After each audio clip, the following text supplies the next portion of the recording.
Exodus 2. Now a man of the tribe of Levi married a Levite woman, and she became pregnant and gave birth to a son.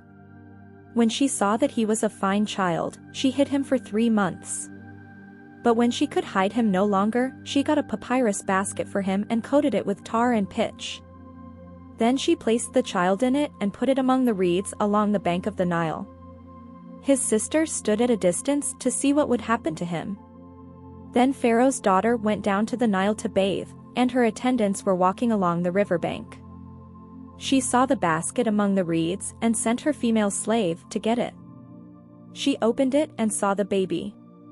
He was crying, and she felt sorry for him. "This is one of the Hebrew babies," she said.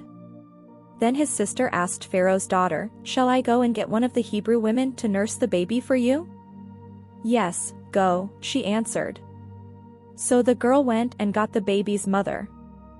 Pharaoh's daughter said to her, "Take this baby and nurse him for me, and I will pay you." So the woman took the baby and nursed him. When the child grew older, she took him to Pharaoh's daughter and he became her son. She named him Moses, saying, "I drew him out of the water." One day, after Moses had grown up, he went out to where his own people were and watched them at their hard labor. He saw an Egyptian beating a Hebrew, one of his own people. Looking this way and that and seeing no one, he killed the Egyptian and hid him in the sand. The next day he went out and saw 2 Hebrews fighting. He asked the one in the wrong, "Why are you hitting your fellow Hebrew?" The man said, "Who made you ruler and judge over us? Are you thinking of killing me as you killed the Egyptian?" Then Moses was afraid and thought, "What I did must have become known." When Pharaoh heard of this, he tried to kill Moses, but Moses fled from Pharaoh and went to live in Midian, where he sat down by a well. Now a priest of Midian had 7 daughters, and they came to draw water and fill the troughs to water their father's flock.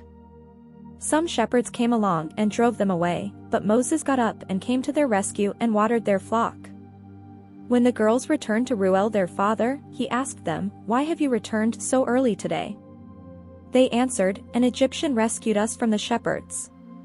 He even drew water for us and watered the flock." "And where is he?" Reuel asked his daughters.